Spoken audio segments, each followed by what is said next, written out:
y bienvenidos a una emisión más de Perspectivas. Estamos entrando puntuales, saludamos a nuestra audiencia que nos sigue a través de Canal 44, Radio Universidad de Guadalajara y también al Canal 31.2 de Los Ángeles, California.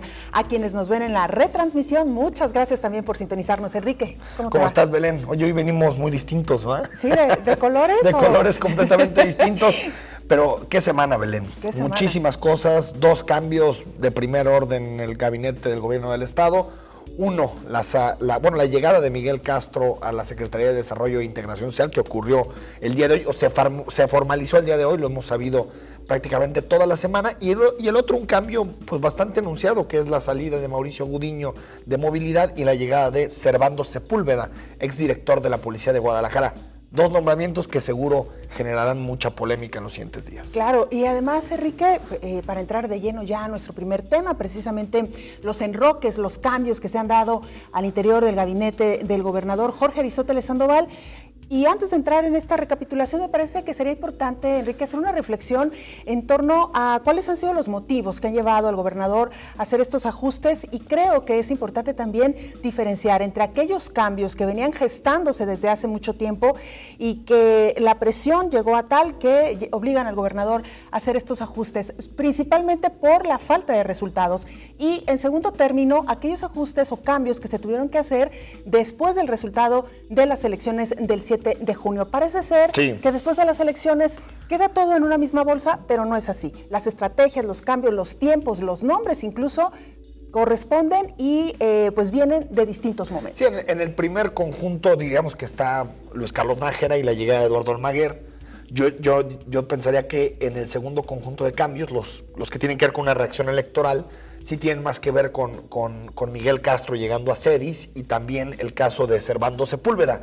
También creo que el mensaje del gobernador es, estos perdieron la elección pasada y los que llegan, si te fijas, Almaguer, Miguel Castro, son dos ex competidores por la candidatura de Guadalajara que al final no quedaron como candidatos para la ciudad, ¿no? Que quedó Ricardo Villanueva. Eso yo creo que por un lado. Y segundo, Belén, lo que sí nos demuestra es que el gobernador sigue teniendo dos líneas, digamos, de acción o dos lógicas para elegir a los miembros de su gabinete. Uno, la cercanía política, y dos, la lealtad. Creo que son sus dos atribuciones fundamentales para elegir a gente de su gabinete, porque no estamos hablando de gente en casi ninguna de las áreas, ni Miguel Castro, ni el caso de Eduardo Almaguer, ni tampoco Servando Sepúlveda, que tengan realmente experiencia en la secretaría en donde los colocan. Claro. Lo que quiere decir que en realidad la forma en que el gobernador está procesando los cambios no es un procesamiento técnico, sino político. Creo, exacto, y todo. Que los grupos que habían venido solicitando o presionando para que se hicieran estos ajustes demandaban precisamente perfiles mucho más técnicos, hombres, mujeres que dieran resultados y no pues aquellos que estuvieran cerca del gobernador. Y también nadie externo, Belén. Nadie externo, eso es importante. Exacto, sí. No hay ninguna sola incorporación al gabinete de alguien externo, alguien que no estuviera en la lógica partidista del PRI. Es decir, estamos hablando de prácticamente cambios partidistas o con un vínculo partidista muy fuerte. Almaguer, un expresidente del PRI en Jalisco, Miguel Castro, presidente del PRI en Guadalajara, es decir, con un sesgo partidista muy claro. Y nos podemos ir también, Belén, y te propongo que hagamos una revisión de algunos de los cambios que ha hecho el gobernador hasta el día de hoy, y creo que nos daremos cuenta que más o menos es la tendencia. Por ejemplo, su primer movimiento, Arturo Zamora, la salida de Arturo Zamora y la llegada de Roberto López Lara, el primer cambio fundamental en la Secretaría General de Gobierno, en donde vimos otra vez la idea del gobernador de alguien cercano, ¿no? En ese momento, quien había sido su secretario general en el Ayuntamiento de Guadalajara, su primer cambio de envergadura, ¿no? Y que habría que apuntar aquí que en el caso de Arturo Zamora presenta su renuncia no fue de manera oficial esta justificación, pero se habla de incompatibilidad en el gabinete interno, es decir, que no se trató ahí de un ajuste por falta de resultados, ¿no? Otro de los cambios, Belén, y una, digamos, de las partes del gabinete más ambicionadas, la jefatura de gabinete, donde ya ha habido 3 cambios. Primero fue Zamora, después fue Alberto Lamas, después le tocó el caso a Enrique Dau, y ahora parece que va a ser Netzahualcóyotl Ornelas. Si vemos, Belén, y si ves la tendencia, nos vamos desde lo más lejano que fue Arturo Zamora al círculo político del gobernador, a lo más cercano que es Netza, amigo del gobernador de muchos años y quien era realmente su secretario particular. Entonces estamos hablando de una tendencia del gobernador digamos, ajustar en términos de cercanía política, ¿no? Claro, y que este cambio, la llegada de Netzahualcóyotl, aunque haya sido muy mencionada, no se oficializa. podría oficializarse en los próximos días. Y el caso de la Fiscalía, que ya lo comentamos también, un cambio anunciado también que tiene que ver con los pocos resultados de Luis Carlos Nájera, pero también eligiendo un perfil como el de Eduardo Almaguer, que lo discutimos del primer día, no es un perfil, digamos, relacionado con la policía, con la seguridad pública, sino más bien un perfil político, un perfil entrón desde un punto de vista, pero también que no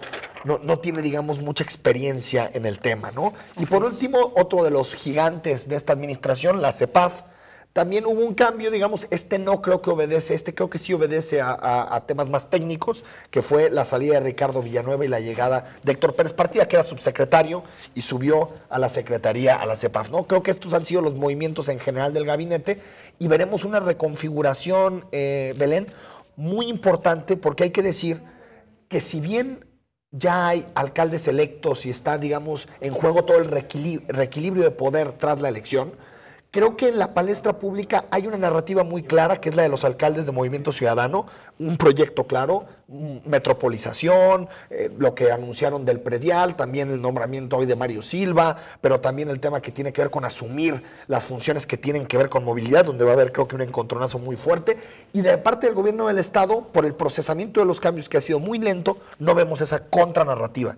Es decir, el espacio discursivo donde se debate la política actualmente está prácticamente tomado por Movimiento Ciudadano y el gobierno parece no tener un tema directo, ¿no? para colocar sobre la mesa. Claro, y como ya lo adelantábamos también, Enrique, la llegada de Miguel Castro al gabinete estatal, se había especulado sobre la llegada de otros nombres, se hablaba incluso del alcalde de Zapopan, Héctor Robles. En algún momento, finalmente es Miguel Castro quien se suma al gabinete. Miguel Castro, que ha tenido por ahí, no sé cuál sea tu opinión, Enrique, pero digamos que un comportamiento errático dentro de la política, como que da el golpe, no da el golpe, ha aspirado a mucho, no le ha tocado precisamente cuestiones a las que él ha aspirado. Lo más, digamos, podríamos decir, es la alcaldía de Tlaquepaque. 2 veces. 2 veces.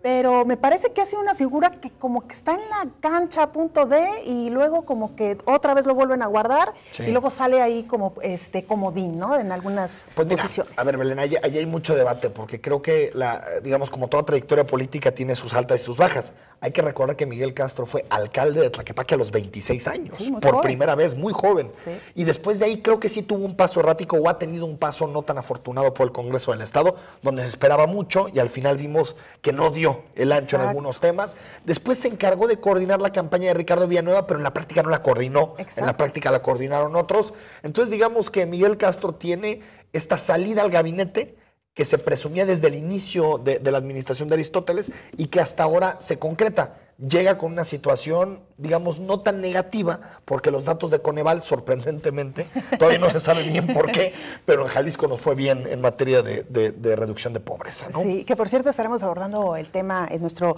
segundo bloque. Bueno, pues estos son los ajustes que hasta ahora ha realizado el gobernador. Se esperan todavía un par más, ¿no? De acuerdo, sobre todo aquellas dependencias que habían quedado pendientes, ¿no? Y para tocar, Belén, nuestro segundo tema, el tema de Uber, aprovechando lo que sucedió con Mario Silva hoy, su nombramiento como una especie de director de movilidad metropolitano, porque, bueno, quitando Tonalá, pero director de movilidad metropolitano, bueno, tampoco estuvo en Tlajomulco en esa conferencia de prensa. Y aprovechando también que hubo cambios en Secretaría de Movilidad, creo que el tema fundamental en el que llegaran y por las manifestaciones será Uber, ¿no? Es el tema, digamos, esencial en una primera instancia. Oye, ¿no? Enrique, y habrá que ver, me parece que no ha quedado del todo claro, qué funciones sí van a quedar en manos de la Secretaría de Movilidad Estatal y cuáles en las municipales. De repente dos dependencias que aparentemente se estarían dedicando a lo mismo, ¿no? Yo te diría una, Belén, ojalá sí se discuta a fondo las atribuciones de cada uno del municipio y del Estado, pero que no sea coyuntural, que se haga, digamos, de forma de que perduren. Que no sea que lleguen nuevos alcaldes y digan, bueno, ahora yo quiero estas atribuciones. No, que queden claras, definidas y que a partir de esos espacios se colabore. Pero para discutir el tema de Uber, ¿por qué no escuchamos una cápsula que nos explique dónde está, digamos, el debate sobre la regulación de Uber? ¿Qué dice la Comisión Federal de Competencia Económica? ¿Es un competidor desleal Uber? De acuerdo a la Comisión Federal de Competencia Económica, Uber no es un competidor desleal en el mercado, sino simplemente una nueva modalidad del mercado de transporte que se finca en la tecnología y en la inmediatez. Para la COFESE, la existencia de servicios como Uber o Cabify beneficia al consumidor ya que tiene más alternativas para su transporte. Por lo tanto, de acuerdo al interés primordial de los consumidores, el órgano regulador en materia económica pide a los estados que encuentren un espacio adecuado en las legislaciones para que estos servicios sigan operando. En ciudades como el Distrito Federal o Guadalajara, la polarización entre prestadores del servicio de taxi tradicional y choferes de Uber ha llegado al nivel de agresiones físicas e intimidación. ¿Qué hará el gobierno del estado para regular Uber? ¿Será prohibido, como en otros países del mundo? Ahí está la polémica de Uber, Belén. Y la gran pregunta también, ¿no? Yo creo que lo que debe debatir aquí el gobierno del estado, que le tocará la regulación, porque hay que recordar que la COFESE, en esta opinión que emitió, en realidad lo que dijo es: estados, encuéntrenle un marco porque no hay ninguna competencia desleal. Incluso el argumento o el concepto de competencia desleal ni existe. ¿Eres competidor o no eres competidor? Claro. No existe la competencia desleal. Y yo creo que por el bienestar de los ciudadanos, del consumidor, ojalá el gobierno del estado le encuentre un acomodo en donde no solo podamos utilizar Uber, sino que se reestructure y se reforme el corrupto e ineficiente sistema de taxis que tenemos en la ciudad, que al final al que le termina recargando la mano es el consumidor, y es el que termina pagando los platos rotos. Claro, y es el mismo consumidor quien ahora está pidiendo que se permanezca en el mercado Uber, y los taxistas tradicionales, como ya se les comienza a conocer, para diferenciarlos de Uber, pues han manifestado que lo que les molesta es que Uber no está pagando los impuestos ni... El permiso, famoso. Y allá lo entendería eso del permiso. Sin embargo, Belén, ese permiso llega por vías corruptas, porque el Estado le da a unos intermediarios por 10, 15 mil pesos, que después lo revenden en 500 mil o 600 mil pesos, que al final pagamos nosotros con la tarifa. Claro, porque la tarifa es más cara porque tienen que pagar ese tipo de permisos. Pero bueno, es una pena que tenga que ocurrir este tipo de cosas para que el gobierno entre a regularizar algo que a luces vistas pues no está regularizado. Solo antes de irnos al corte, porque ya nos tenemos que ir, Belén, pero Mural publicó una encuesta sobre el tema. La calificación de uso, de actitud, de limpieza, de seguridad, es entre el 9 y el 10 lo que le dan los usuarios a Uber, mientras que a los taxis amarillos, los normales, entre 6 y 7 son las calificaciones. Es que mira, para quienes hemos utilizado Uber, ahí están en pantalla. La diferencia es abismal en trato, en servicio, en tarifas. Que existan los dos, pero creo que los que tendrían que estar más interesados en que se reforme el sistema de taxis son los choferes. Que los choferes dicen: oye, es que a los de Uber no les pagan seguridad social, servicios. Pues tampoco a ellos. Son choferes que tienen que trabajar en condiciones precarias y que aparte tienen que cobrar una tarifa muy cara porque tienen que pagar día a día una pensión, 350, 400 pesos, carísimo, que no es legal y no debería existir. Bueno, pues estos temas evidentemente no se agotan, hay mucho todavía que hablar sobre ellos, los iremos abordando en nuestras siguientes emisiones. Mientras tanto, es tiempo ya de hacer una muy breve pausa. Lo invitamos para que se ponga en contacto con nosotros a través de las redes sociales.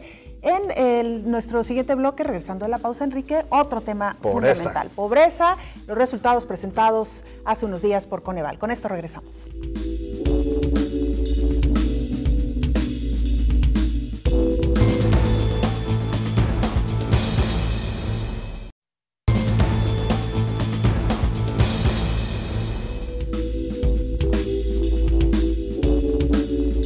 Estamos de vuelta en Perspectivas, y la semana pasada, Belén, el jueves 23 de julio, se presentaron unos resultados muy esperados, los resultados de Coneval que midieron la pobreza en el periodo 2012 a 2014. Vamos a platicar de esto con un especialista, pero antes de platicar con él, vamos a escuchar esta cápsula con los principales datos que nos dejó el estudio Coneval.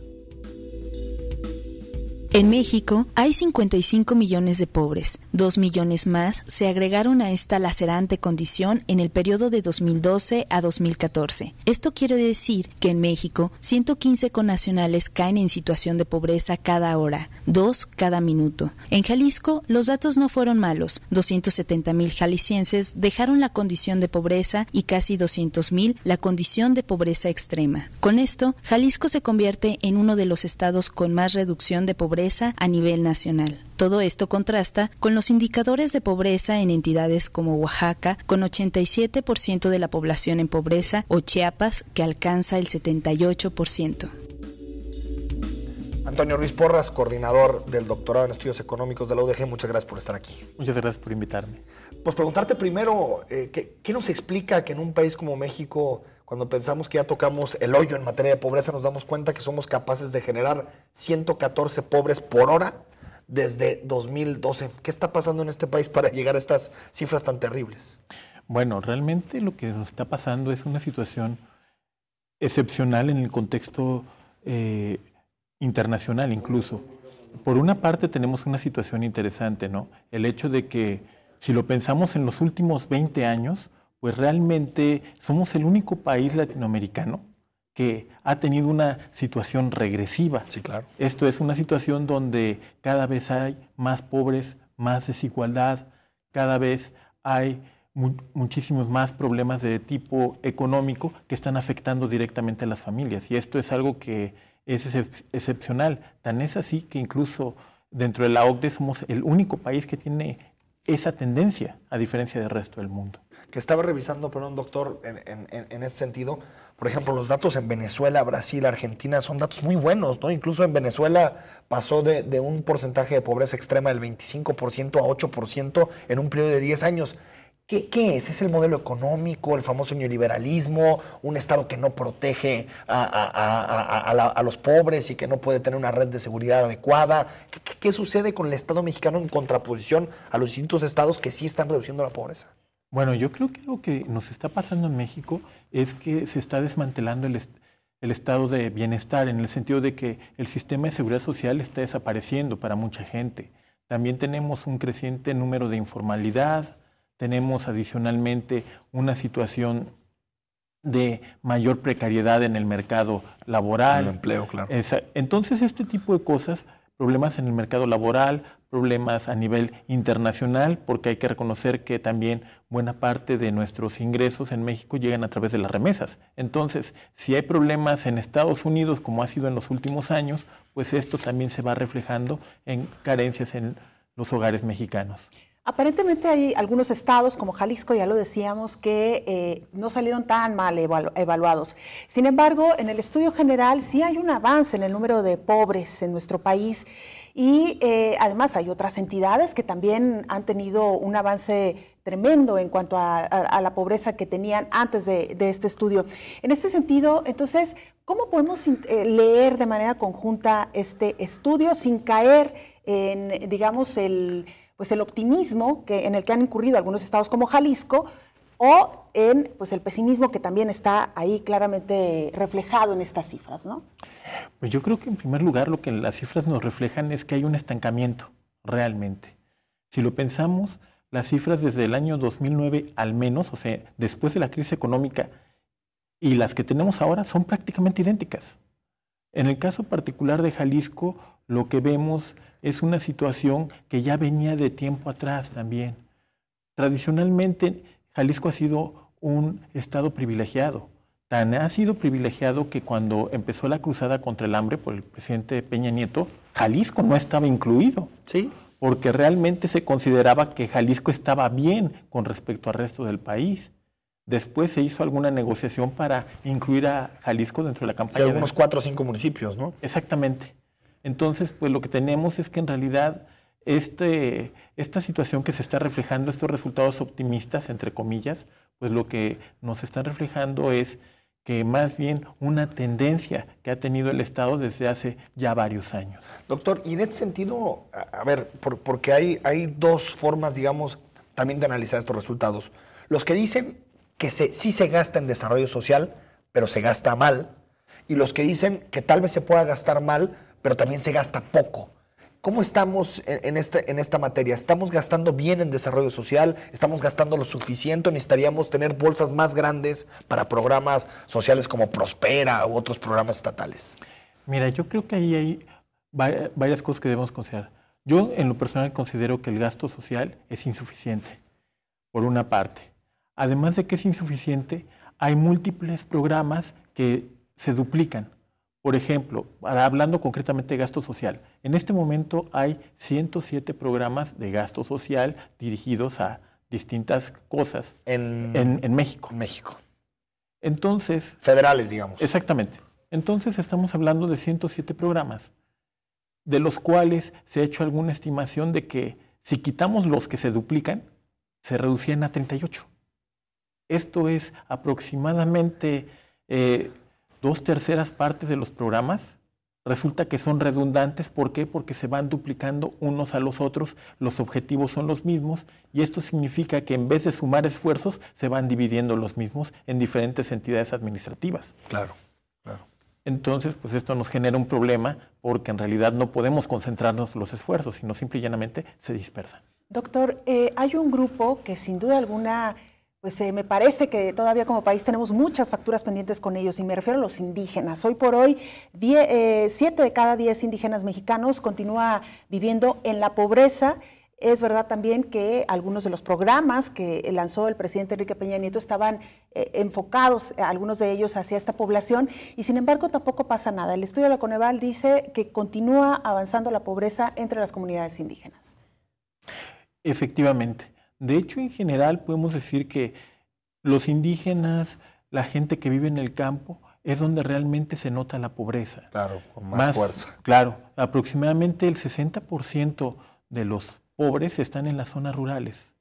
Entonces, proporcionalmente hay una menor pobreza urbana. Entonces, ¿qué es lo que pasa con este tipo de grupos como campesinos, indígenas? Pues están en zonas relativamente desatendidas. ¿Por qué?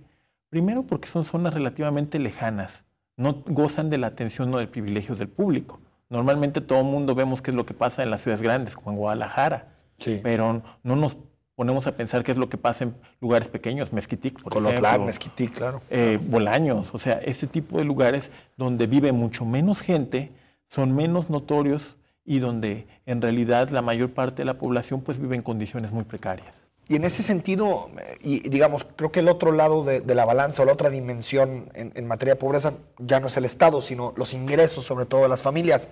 Hace un par de semanas salió la ENIG del INEGI, y lo interesante es que quitando el primer decil de los más ricos, el 10% de los más ricos, el ingreso cayó prácticamente en el 90% del restante de las familias. Creo que también el 10% más pobre logró un poquito de avance, pero el 80% vio reducido sus ingresos durante 2014.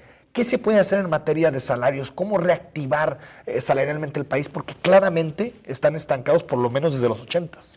Yo creo que hay varias cosas que se deben hacer. Definitivamente requerimos una reforma laboral.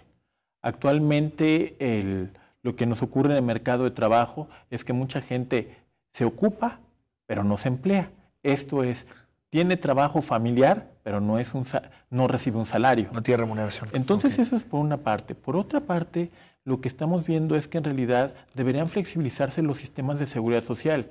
Si uno trabajó en el sector público y cotizó al ISSSTE, luego trabajó en el sector privado, cotizó al IMSS, y luego cotizó trabajó en el gobierno del Estado y cotizó a pensiones, por ejemplo, lo que pasa es que la seguridad social de cada uno de estos sistemas se pierde.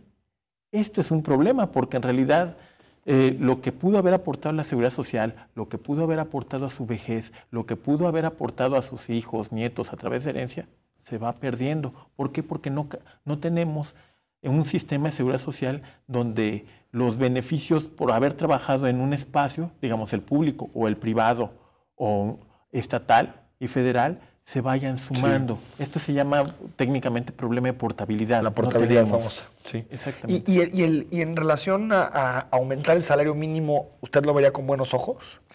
No, fíjate que no. Porque al final de cuentas, ¿qué es lo que pasa? El salario mínimo pues es una referencia. En la práctica casi nadie gana el salario mínimo. Entonces cuando tú tienes un salario mínimo o alguien que dice vamos a subir el salario mínimo a 100 pesos, por decir algo, ¿qué es lo que va a pasar? Simple y llanamente los que ganaban ese salario mínimo o menos van a desaparecer del mercado formal, se van a seguir estando probablemente contratados en el mercado informal, ¿sí? Entonces, ¿qué es lo que va a pasar? Pues nada más es una referencia, pero es una referencia que no nos sirve de mucho para efectos de fijar la política pública. Doctor, y en ese sentido, con base en estos resultados que acaba de presentar Coneval y en un contexto donde nuestra economía no está atravesando por un buen momento, principalmente afectada por cuestiones externas, ¿Qué vislumbramos para los próximos años en materia precisamente de pobreza y si es necesario, bueno, repensar incluso un modelo económico para nuestro país? Bueno, yo creo que definitivamente lo que podemos pensar en el largo plazo es, por una parte, la pobreza no se va a acabar. No creo que pase lo que se decía el día de ayer, que decían que en 200 años se iba a acabar. Definitivamente no creo que ese es el caso. Pero sí se pueden hacer un par de cosas. Por una parte, en términos de política económica, yo creo que sí es necesario fortalecer los sistemas de seguridad social. Eso es una. Dos, una reforma laboral para tratar de garantizar una cierta estabilidad. En este momento, por ejemplo, Jalisco es un estado altamente volátil en materia laboral, incluso muchísimo más que el país. Otra cosa que también habría que garantizar de alguna manera, pues es tratar de poner cierto tipo de impuestos. A la fecha, si se fijan, los impuestos son regresivos. Normalmente el que es muy rico puede pedir dinero o puede hacer que no le cobren impuestos, exactamente. En cambio, los pobres normalmente, ¿cómo pagan impuestos? A través del consumo, entiéndase IVA, entiéndase impuestos directos. Esos desafortunadamente no se puede uno escapar de ellos. Entonces, digamos, doctor, para entenderlo, sería más bien, digamos, hacer las reformas en la parte del impuesto sobre la renta y hacer la tasa mucho más progresiva. Claro. Porque tengo entendido que la tasa más alta es 35%. La tasa, ganes 50 millones de dólares o ganes más de 100 mil pesos, es 35% la tasa, ¿no? Efectivamente. El punto es que es una tasa que a final de cuentas, si tú ganas $1 millón, pues siempre puedes descontarla por algún motivo. ¿Y gastar más en programas sociales también sería una salida? Yo creo que sí, definitivamente. Hay que gastar un poco más, hay que focalizar más en algunas áreas que son fundamentales: infraestructura, salud, educación. Bueno, pues ahí tiene usted estos comentarios, esta reflexión en torno a los estudios presentados por Coneval.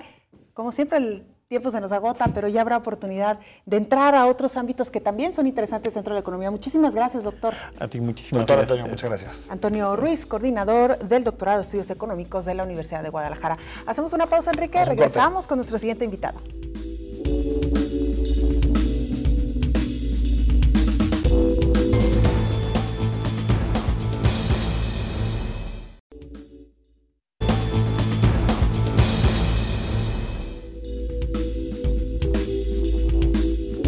Estamos de vuelta en Perspectivas y como usted sabe, pues esta legislatura, la legislatura 60, comenzó con muchísimos problemas. Lo recordamos, muchos escándalos en términos de corrupción, muchas herencias muy negativas, una deuda muy alta, una nómina prácticamente impagable y pues ese paquete les tocó a los nuevos diputados pues tratar de encontrarle soluciones a un Congreso que parecía insustentable. Y para platicar sobre este tema tenemos a Ricardo Rodríguez, quien es ya coordinador de Movimiento Ciudadano en el Congreso del Estado. Ricardo, ¿cómo estás? Enrique, muy bien, buenas noches, Belén. Bienvenido, muchas gracias Ricardo, por acompañarnos. Pues, paquetote el que les tocó cuando llegaron y por los datos que vemos, creo que no dejan tan malas cuentas los diputados que se van. ¿Cuál es tu reflexión en torno a los desafíos con los que llegaron y cómo se van? Mira, es un tema interesante. Siempre que hablas de diputados es muy difícil que digas que rindes buenas cuentas después de haber estado 3 años. Y el tema es que siempre te tienes que comparar para ver si hiciste cosas buenas o malas. Yo calificaría esta 60 legislatura, ya prácticamente saliendo de ella, nos quedan 3 meses, que es una legislatura con claroscuros. En primer lugar, ¿qué destacaría? Hay un tema interno que tiene que ver increíblemente con temas administrativos, que es increíble que la atención en gran medida de esta legislatura era sobre qué hacíamos con los dineros internos del Congreso, ¿no? Y rendimos buenas cuentas en ese sentido. Yo les voy a poner 2 datos nada más. El primero, cuando llegamos había 1,500 empleados en el Congreso. Es un Congreso que distintos estudios dicen que a lo mejor que con 300 o 400 empleados podría sacar el trabajo. Llegamos y había 1,500. 3 veces más. Hoy en día tenemos arriba de 800 empleados, siguen siendo muchos, pero les doy el dato de que las últimas 3 legislaturas, cuando se estaban despidiendo, basificaron ilegalmente, en muchos de esos casos, a 150, a 200, a 120 empleados, más o menos 600 empleados en las últimas 3 legislaturas. Esta será una legislatura que en todos sus 3 años no basificó a una sola persona. En estos 3 meses no haremos ningún ejercicio para basificar a alguien y se quedarán esos empleados, y de verdad creemos que es un tema importante lo que hicimos. Y por otro lado, el tema de la deuda. Cuando llegó esta legislatura teníamos deudas, le debíamos a todo el mundo, a proveedores, al IMSS, al Instituto de Pensiones, a todo el mundo le debíamos 550 millones de pesos.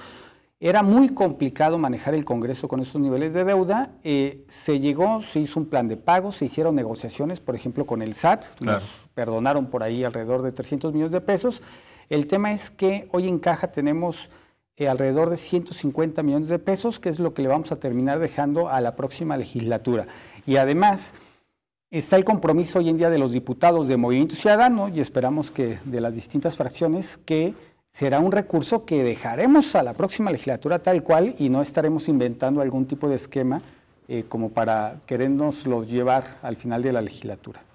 Bueno, diputado, pues se está haciendo ya una tradición en nuestros programas de perspectivas tener algunos personajes invitados para que participen también de esta charla con sus preguntas. Y si le parece, vamos a nuestra primera pregunta invitada. Es el maestro Alberto Vallardo, él es coordinador del Observatorio Legislativo del ITESO. Y esta es la pregunta que tiene para usted.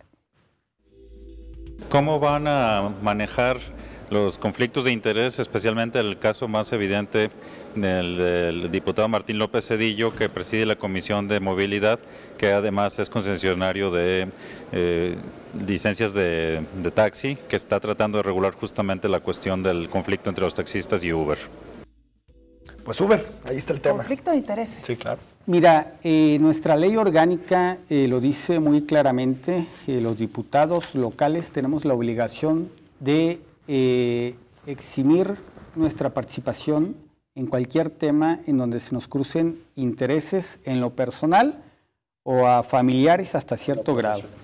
Es decir, si hay algún diputado, como lo ha demostrado algunos medios de comunicación, que tienen intereses en temas del transporte público con este asunto que se atraviesa de Uber, pues es indiscutible que se tiene que mantener al margen de la discusión que se pueda dar en ese sentido, para no hacer cosas buenas que parezcan malas o malas que parezcan peores. ¿Y él ha dicho algo en relación a esto, Martín López Cedillo?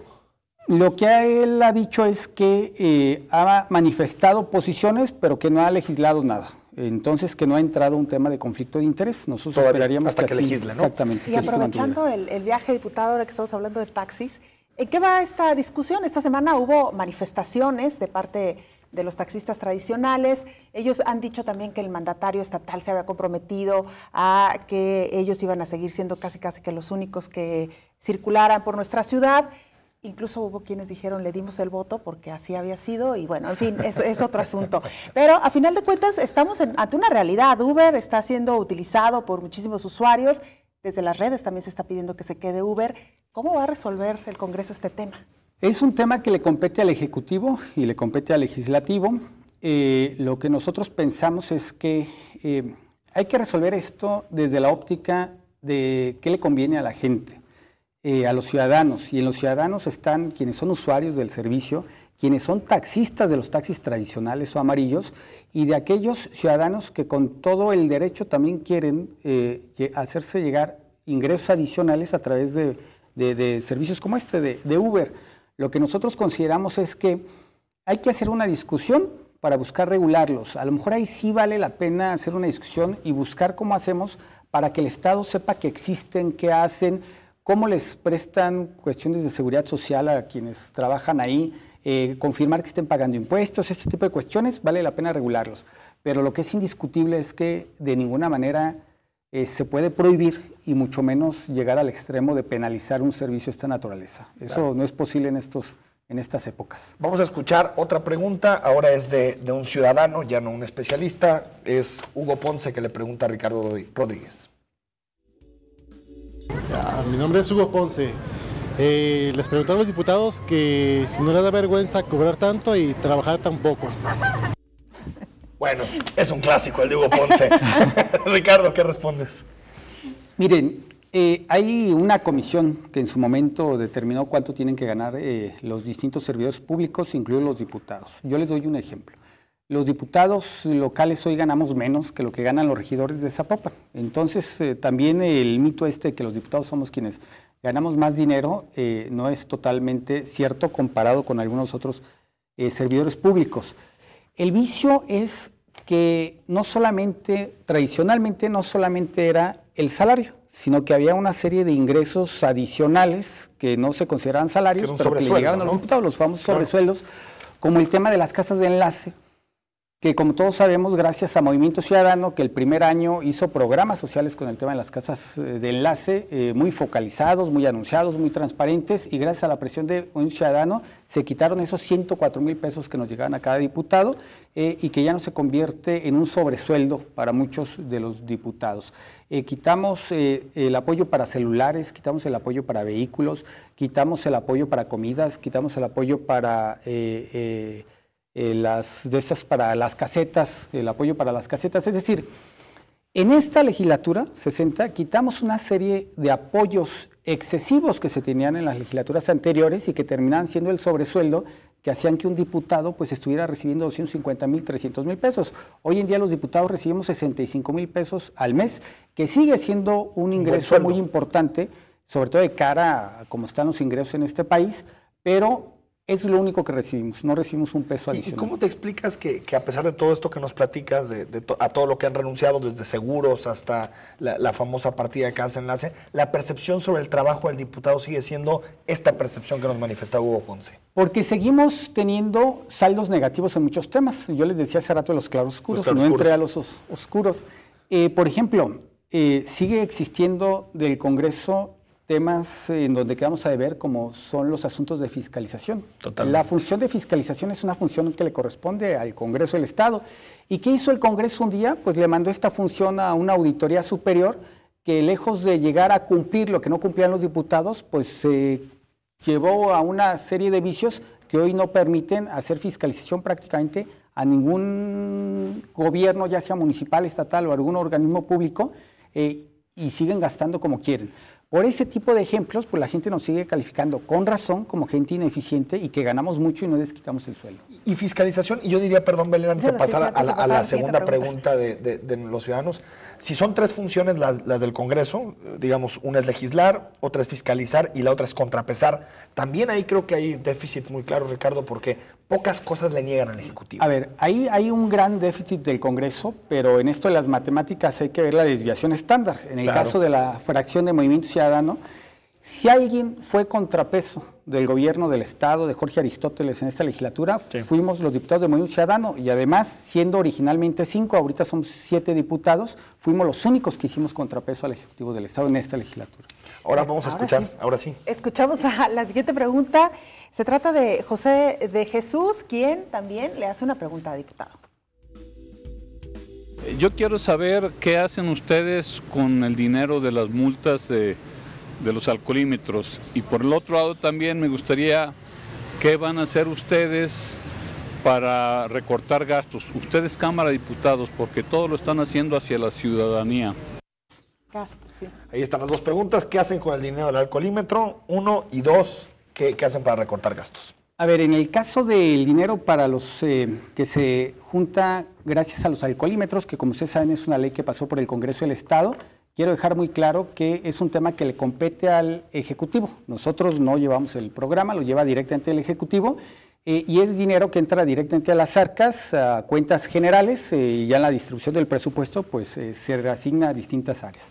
Y en el tema de recortar gastos, esto me permite hablar de uno de los logros más importantes que tuvo Movimiento Ciudadano en esta legislatura, que es la ley de austeridad. Ustedes recordarán que fue Movimiento Ciudadano quien presentó una ley para buscar limitar a todos los gobiernos en Jalisco, entiéndase el gobierno del Estado, los gobiernos municipales, los organismos públicos descentralizados, el propio Poder Judicial, en donde lo que hicimos fue poner una ley en donde obligamos a estas dependencias a bajar los gastos superfluos, en donde, por ejemplo, ya no se puede viajar en aviones de primera clase, los vehículos tienen que ser vehículos utilitarios con excepción de temas de salud, temas de seguridad pública, en donde ya no se puede gastar más que cierto porcentaje del presupuesto en temas de comunicación social, en temas de redes sociales. Es decir, hicimos una ley en donde limitamos a todos los gobiernos y luego entonces emanados de todos los partidos para que por fin nos obliguemos en este Estado a que ante la circunstancia que está viviendo la ciudadanía todos los días, los políticos no estemos gastando como si el dinero fuera propio. Oiga, diputado, aprovechando la pregunta del ciudadano, si bien es cierto estos recursos que se obtienen por el alcoholímetro o el programa Salvando Vidas va directamente al Ejecutivo, quien lo redistribuye, y aprovechando que usted es maestro en Administración Pública y Políticas Públicas, ¿no sería interesante que este recurso se destinara precisamente en apoyo, por ejemplo, de víctimas del transporte? ¿Por qué no lo responde Ricardo después del corte? De la pausa, bueno, vamos a un corte y seguimos platicando con Ricardo Rodríguez, coordinador de los diputados de Movimiento Ciudadano.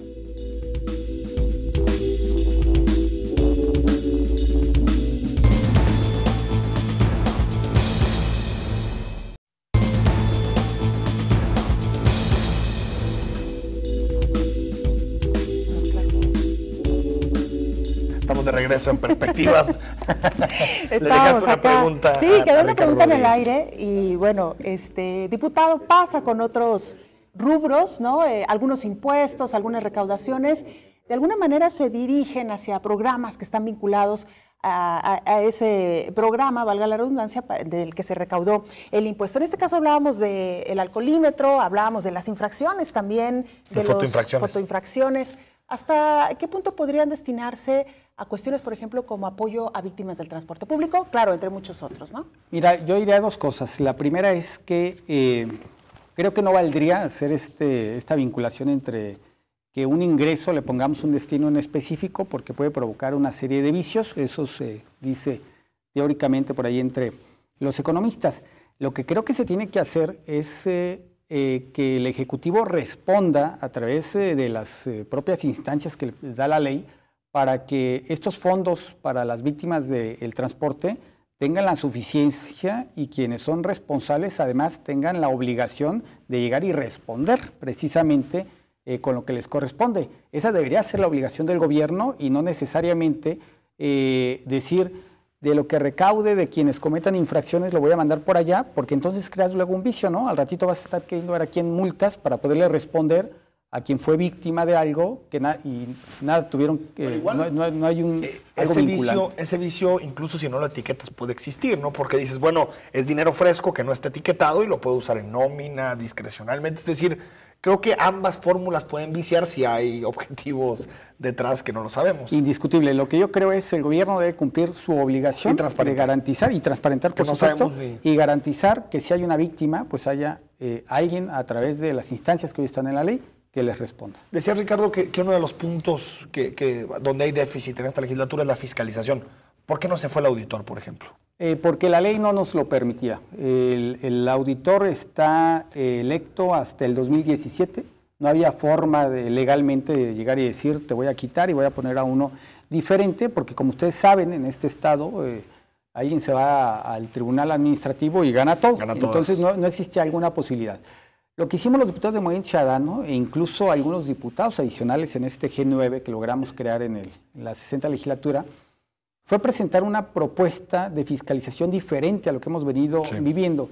Lamentablemente, pues los intereses que hay en torno al PRI y al PAN y a las cuentas públicas que siguen por ahí heredando desde hace muchos años de distintos gobiernos municipales, el estatal, nos impidió tener la posibilidad de hacer una construcción de un modelo diferente, que además fue una propuesta que construimos nosotros y además que tomamos muchos elementos de un proceso de organismos ciudadanos, Astuley, por ejemplo, que llegaron y nos presentaron propuestas concretas para buscar tener un sistema de fiscalización diferente.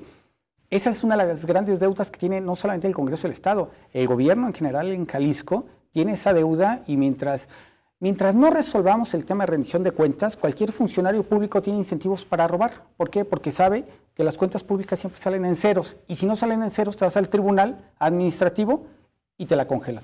Claro. Es un poco lo que ha venido sucediendo con cuentas como, por ejemplo, Juegos Panamericanos, con CODE, o, por ejemplo, la también muy sonada cuenta 2009 del exalcalde de Guadalajara.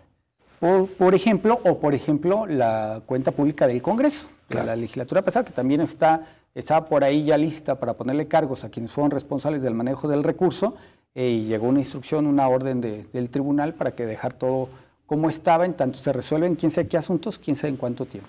¿Quedaste satisfecho, Ricardo, con el tema de cómo se resolvió López Castro, quitando que hayan renunciado el recurso los socios de esta, digamos, de esta oficina López Castro? El hecho de que no haya habido ya un avance judicial en la investigación fuerte, ¿quedas satisfecho con cómo se resolvió? Mira, Enrique, a nosotros nos gustó que gracias a las denuncias que presentamos en lo individual o como grupo parlamentario Movimiento Ciudadano, la Fiscalía o el Gobierno del Estado tuvo elementos para presionar al despacho que llevaba este asunto para robarle a los jaliscienses más de 50 millones de pesos y que gracias a esas denuncias se logró frenar el desfalco. Lamentablemente no fueron más allá. Lo que hubiera valido la pena es que si quisieron robar y además se robaron alguna pequeña parte, porque sí se llevaron alguna pequeña parte, deberían regresarlos completos y además estar en la cárcel. Porque precisamente esos son los ejemplos de los que les estaba hablando hace un momento. Mientras no, digamos, no se pueden hacer las cosas mal y si se hacen mal hay consecuencias, los funcionarios tienen incentivos para seguir haciendo las cosas mal. Bueno, total, nos cachan, pues igual ya no lo cobramos, ¿no? Pero no hay ningún impacto jurídico, ¿no? Les ponemos un ejemplo. Hace unos días la Junta de Coordinación Política citamos al director jurídico porque hay un caso similar de 3 millones de pesos que llegan y te dicen, oye, tengo un recibo de hace 6 años y aquí está la firma y me debes 3 millones de pesos. Y entonces todo indica que se los tienes que pagar.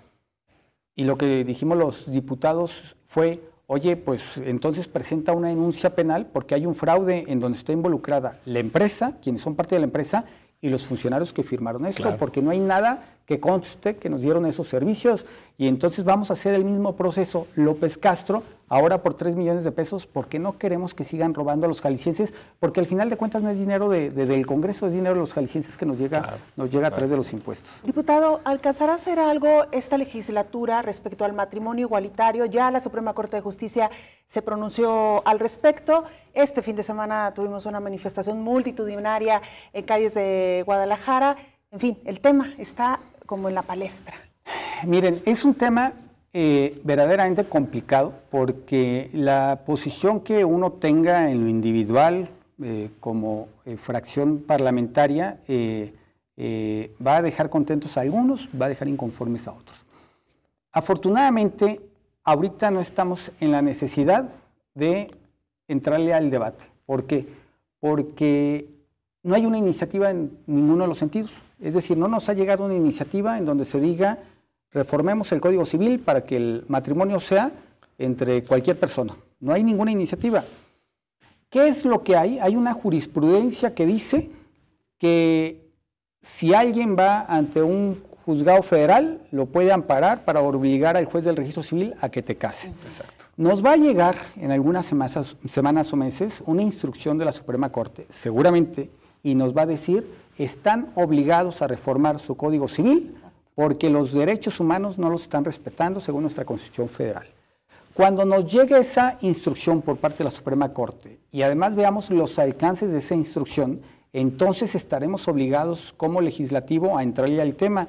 Y ahí no vamos a tener opción, ni el PRI, ni el PAN, ni Movimiento Ciudadano, ni el PRD, todos tendremos que obligadamente cumplir con lo que nos diga la Suprema Corte y seguramente nos va a decir, legislen en el sentido de garantizar derechos iguales para todos y así lo vamos a tener que hacer. ¿Y por qué no dar, digamos, antes de que la Suprema Corte lo obligue, dar el primer paso para poder, digamos, reconocer estos derechos? Tiene que ver con que no hay consensos políticos, con que no saldrá una iniciativa. ¿Por qué no dar un primer paso? Porque no pasaría.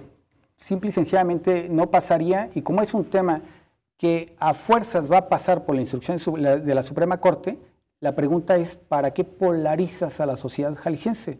Al final de cuentas vamos a estar obligados y todos le vamos a entrar. ¿Para qué nos adelantamos unas semanas, unos 2 meses, polarizamos a la sociedad en un debate que no tiene sentido? Oiga, diputado, una pregunta técnica. La Suprema Corte ya se pronunció, ya dijo que aquellos códigos civiles estatales están siendo inconstitucionales por no garantizar el matrimonio igualitario. Es decir, el pronunciamiento ahí está y es clarísimo y fue público.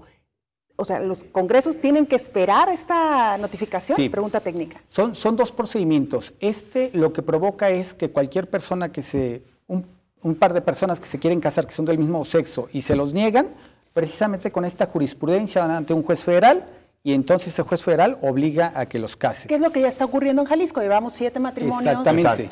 Celebrados Pero por ese proceso amparo. no nos obliga a reformar el Código Civil. Hay un proceso adicional que está llevando la Suprema Corte, precisamente porque se señala que el Código Civil aquí de Jalisco es va en contra de la Constitución Federal y entonces lo van a resolver en algunas semanas, un par de meses, y ahí sí nos van a obligar a reformar el Código Civil y no vamos a tener otra opción más que reformarlo según los alcances que nos diga la Suprema Corte, que habría que verlos en su momento. Exactamente. Que nos quedan un par de minutos, Ricardo, preguntarte, ¿el Congreso, estos avances que nos has narrado, está blindado para los que llegan? Porque sabemos que llegan algunos personajes que en el pasado tuvieron mucho que ver con el declive o el caos en el que se convirtió el Congreso. ¿Está blindado para poder evitar retrocesos? Mira, sí y no. Te diría que sí porque hoy somos 7 diputados de Movimiento Ciudadano y gracias a nosotros han pasado muchas cosas buenas en el Congreso. Y en la próxima legislatura va a haber 15, entonces seguramente tendremos mayor cantidad y además creo que mayor calidad de diputados para que puedan garantizar precisamente esto. ¿Qué nos preocupa? Que los diputados actuales se negaron a ciertos temas. Un ejemplo, la partida de casas de enlace, que nosotros la dejamos en cero, los diputados de Movimiento Ciudadano buscamos desaparecerla. El PRI y el PAN se negaron a desaparecerla, es decir, sigue viva con 0 pesos en el presupuesto. Pero se puede activar. Pero digo, la semana pasada que aprobamos el presupuesto, o esta semana, ya no sé en cuál semana vivo, ahí tal cual en una votación de levantar la mano le pudimos haber metido 60 millones de pesos y no pasa nada, ¿no? Entonces, ¿qué debía haber sucedido? Aceptar, eliminar la partida y no pasó. Entonces, los ciudadanos, todos los diputados de Movimiento Ciudadano en la próxima legislatura lo harán. Debemos estar atentos a que no caigan en los excesos de las anteriores legislaturas. Diputado, muchísimas gracias. Nos tenemos que ir. Una aclaración rapidísima. Invitamos a diputados de otras fracciones. Sí. Declinaron la invitación. Es por ello que solamente estamos hablando con Ricardo Rodríguez de Movimiento Ciudadano. La invitación fue hecha al resto de las fracciones. A todas las fracciones. Muchas gracias. Gracias, diputado. Nos vamos. Buenas noches. Gracias.